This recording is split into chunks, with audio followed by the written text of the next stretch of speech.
Hello everyone, welcome back to my channel. It's December 8th, game 11 was played today in the World Championship title match between the world champion Ding Lezheng from China and Gukesh de Maraju, current 18-year-old prodigy and challenger for the title from India. Today Gukesh played with white pieces and Ding defended with black. So before we jump to the game, just some quick information about the Chessify platform. It's a very good tool for all level of chess players to get better in your chess development. You can use promo code MESHKOVS20 to get 20% discount for the first purchase, and feel free to check the referral link in the description. Let's go. So today was huge drama. Obviously, you know, pressure is high, and every next game is getting more and more tougher. So today the game was started once again with knight f3 on move 1. Ding replied with d5 and c4 appeared on the board. So we already have seen that Ding played e6, and then we had a closed Catalan in one of the previous games. To be honest, Gukesh did not manage to get anything much out of the opening. And in this case, Ding decided to be aggressive, and he grabbed that space in the center, which is a very principled response. And after move d4, b4 appeared on the board. Ooh, that's a very energetic play from both sides, and normally you would expect that players try to be more solid, at the very least the one who is playing with black. But today, for whatever reason, both players seem to be motivated to play in a very fighting spirit. So after c5, the idea is very simple. If white captures on c5, then white has a double pawns, and knight comes to c6 and blocks both pawns and secures control over the center. So instead of that, Gukesh sort of keeps the tension on the queen side, and instead puts more pressure from the center. And this is sort of very well-known opening. Normally you see it with black pieces, reversed colors, and it's Blumenfeld gambit. So the idea is that after e3, if black captures on e3, then we take with f-pawn. So after cb4, white gets full control over the center, and sort of very thematic idea to give up one pawn, but get a great pawn grip in the center, and then you can undermine with a3 in the spirit of the Banco gambit, or you can play bishop b2, bishop d3, and push central pawns somewhere further. So it's a very unbalanced game, and certainly a 3-result game. It would be cool to see, but what we have seen in game 11 was even more interesting. So after e3, this was the first critical position because world champion spent a lot of time here. He did not expect such a surprise early on, and he spent huge amount of time, 38 minutes to be precise here, figuring out how to react, because black has a lot of different approaches. And finally he did play knight f6. So this is the first critical position. Why it's so critical? Because white has a bunch of ideas, and something that both Ding and Gukesh knew about this position is that Ding played a game against another grandmaster, Adiban, 3 years ago, in online event, and in that game, White played b5.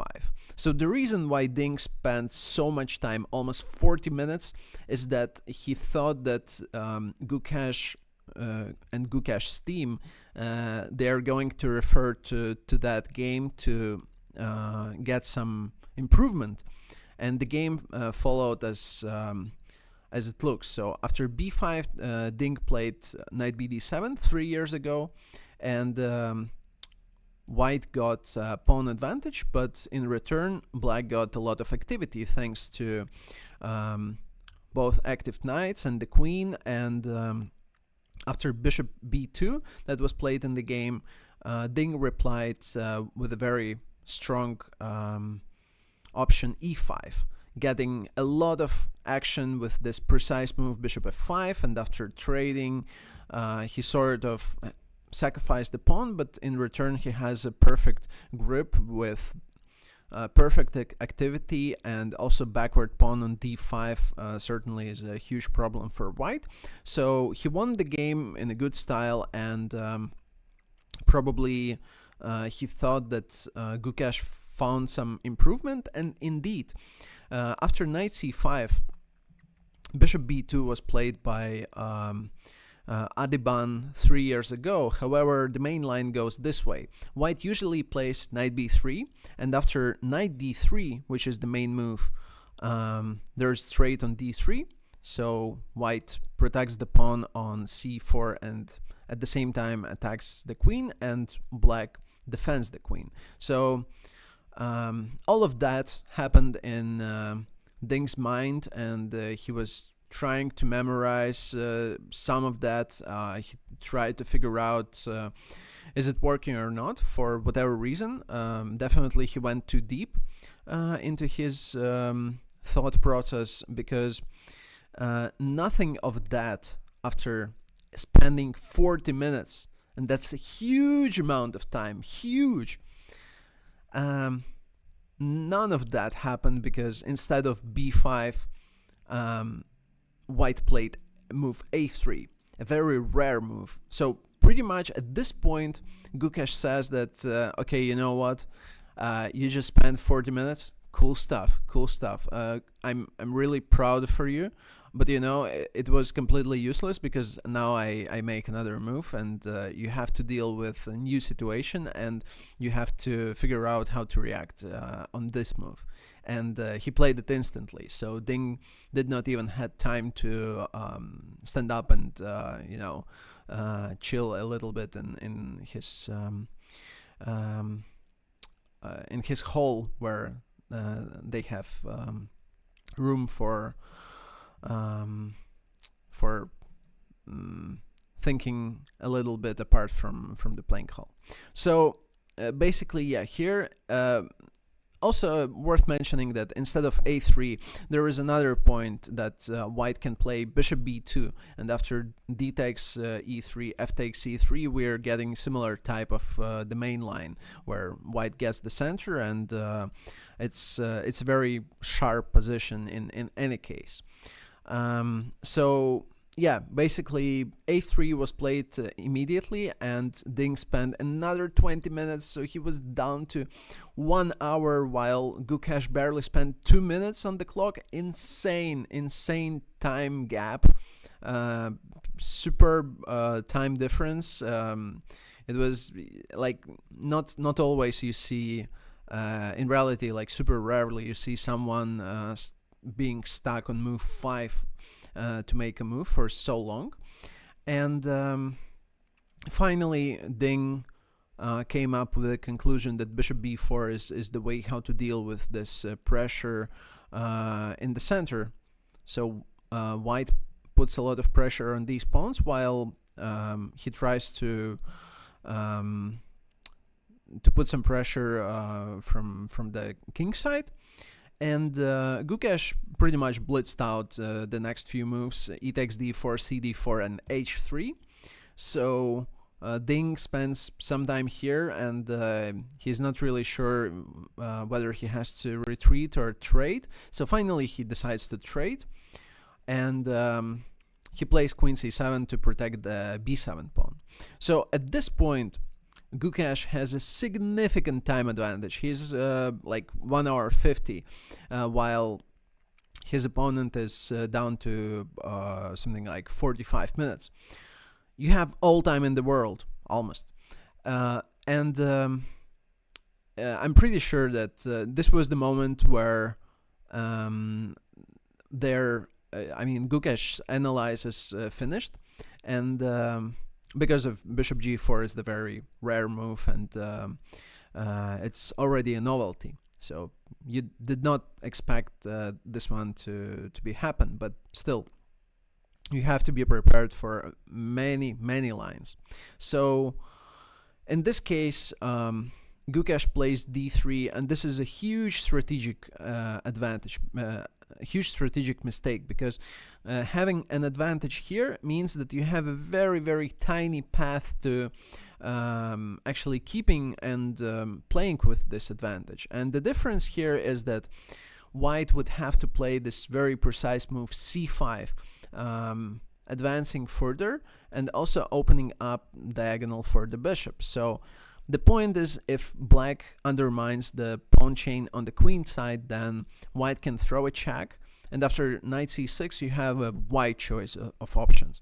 So first of all, you can just make short castle, and if Black captures the pawn, then probably you play bishop b2, and you have bishop pair advantage, you have some pressure against the d4 pawn, you have some lead in development, and probably Black has to defend the center, like playing e5, and okay, then White gaining back their pawn, trading rooks, play bishop e7, and it's somewhat still very complicated, but it's the way where it could go, according to the engine. So it's one of the options. So alternatively, you can play c5, and after a5, bishop b5, knight c6. You can also try this Lecco idea with bishop a4, preparing b5, b6 threat, attacking the knight, and then playing b6 with a discovery attack, hitting the queen and king simultaneously. So let's say if Black captures the pawn, then you also take the pawn, and also bishop c6 is a huge threat, and rook on a8 is under attack. So this is the way how you play this position. Also worth mentioning that ba is not that bad at all, because you can play a4, most likely then make something like short castle, give up this pawn and play like d3, something like this. Still, White is down a pawn, but has some compensation. So this would be absolutely critical, absolutely unnecessary to go, but it seems that Gukesh just had this position in his file, and he saw it briefly. So in this position, he spent like 5 or 6 minutes to play d3. And in return, Ding played a5 very quickly, like spending, I don't know, like 20 seconds. And after b5, there is no advantage whatsoever for White, because both bishops are passive, and now Black has this very comfortable outpost for the knight on c5. And suddenly, you know, this thermometer was just going up, then it goes down, this evil bar, and suddenly it's Ding who is doing better. So no one expected that, and including Ding himself, because after the game, in a post-game interview, he mentioned that he thought that he was worse at this point. So which means that even if you know computer evaluation, and even if you have seen something, some engine assistance, it does not necessarily gives you full control of what's going on, and you have to you need to have very deep immersion in the position to actually understand how to navigate this position. So Gukesh yeah, I think it's very remarkable that after knight bd7, so before Ding spent 38 minutes for one decision. After knight bd7, Gukesh, guess what? Guess what? He spent exactly an hour, and he's pretty much not anymore in the driver's seat. And yeah, basically, he mentioned in the post-game interview that at this point he just tried to, not to lose by force, because indeed he has a huge issues because knight comes to c5, all the threats of knight b3 is in the air, d4 pawn is blocking like knight from advancing to the game, and yeah, black has space advantage, black has better pieces, and suddenly it's all good for him. So here Gukesh found a very critical important resource, bishop g2, with the point that if black plays knight b3, forking these two pieces, suddenly there is a counterplay thanks for the light square bishop, and white can capture on b7. So if black captures on a1, we can just collect the rook, and white is doing much better. And if rook sidesteps somewhere like to a7, for instance, then we throw a check, and just giving up an exchange, and white is doing even a little bit better, even though they sacrificed an exchange.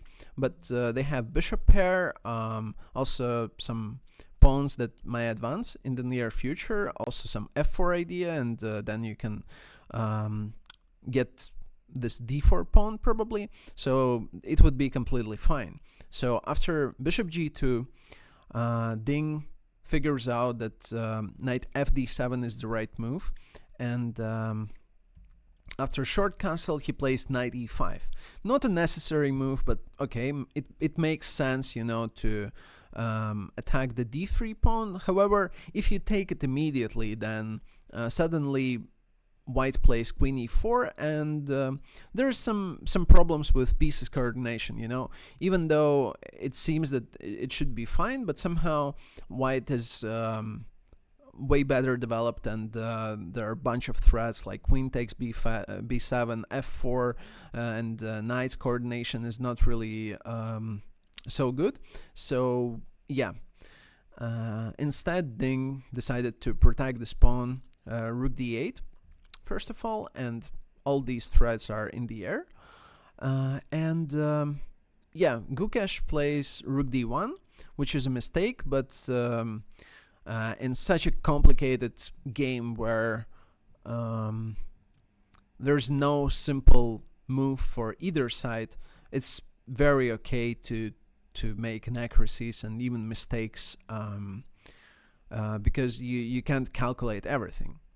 So in return, Ding also made quite a serious mistake, although I don't know, this seems to me like a very weird decision, because normally you just play e6, place your bishop to e7, finish development with short castle, and most likely it should be fine. It should be even better.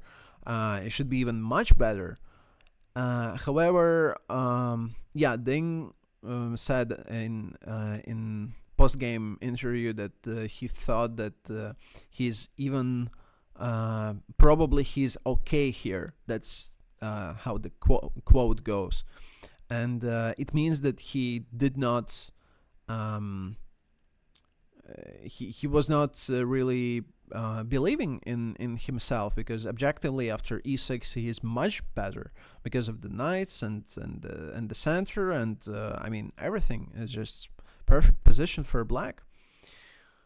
Yeah, anyways, he played g6, and it was not the right path, because yeah, he tried to play something quite artificial with h5 and bishop h6 coming, but this bishop on h6 is not doing much, and we have to give a credit to Gukesh, because he found a nice resource of b6, and this was a nice touch because queen is overloaded with protecting the knight and can't really take on b6, and he has to sidestep to d6.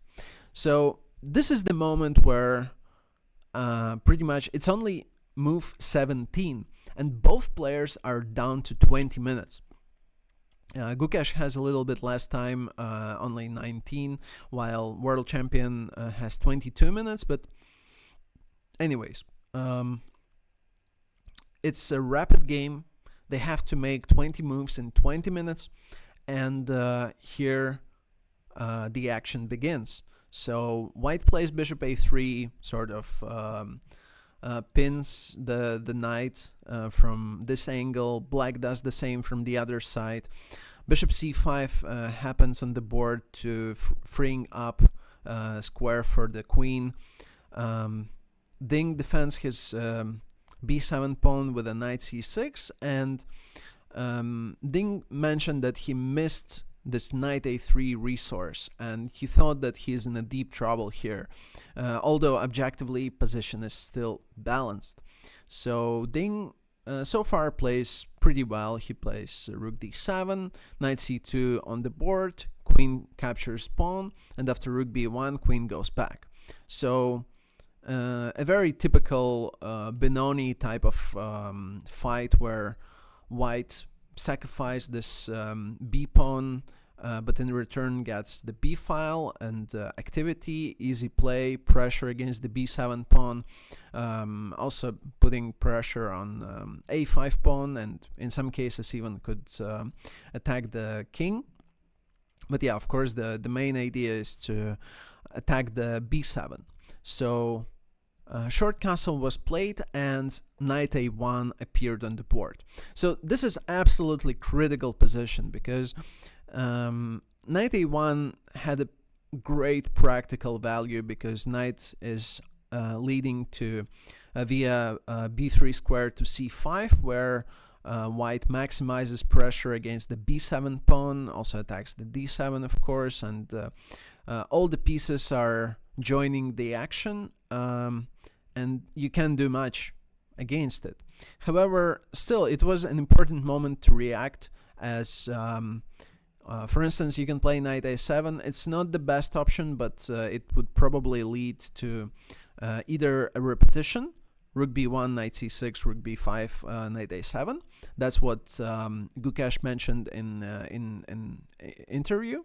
But rook b7 also would be completely possible for white, and then we would get some kind of disposition. Hard to say what's going on here, but most likely white is still doing a little bit better because of the c pawn running up to the board. But apart from that, knight a7 was not the only option. Rook d6, it's hard to make such a move, but yeah, this just illustrates that you could have attacked queen from different angles and then played b6, solidifying your position, and black is completely fine here. Instead, Ding plays rook b8, kind of a very human move, but after knight b3, I have a feeling that he completely lost control over the game, because every single move, starting with rook b8, was just making his position worse and worse and worse up to the end. So he plays e6, also a blank shot, blank move, because knight is coming to c5, rook sidesteps to e7, Gukesh maximizes pressure, and all the pieces are shooting on this diagonal and this open b file, and it's just impossible to stop it. However, position was not so bad. Yes, of course, Ding is under a very serious pressure, including time trouble, but mutual time trouble. So he absolutely had to find this only move to stay in the game, knight b4, blocking the b file. And after knight b7, another tough move to spot, bishop f8, also would be a very, very challenging option, but still possible. Instead, after rook db1, a horrible blunder happened and Ding played Queen c8. After Queen c8, Queen c6 happened on the board and Ding resigned. It means that after 11 rounds, Gukesh for the first time in the match is leading 6-5. 3 games to go. Ding has to win the game to fight for the world champion title, for defending his title. So stay tuned. We are going to see something very, very spectacular tomorrow. At the same time, thank you very much for your attention. See you soon.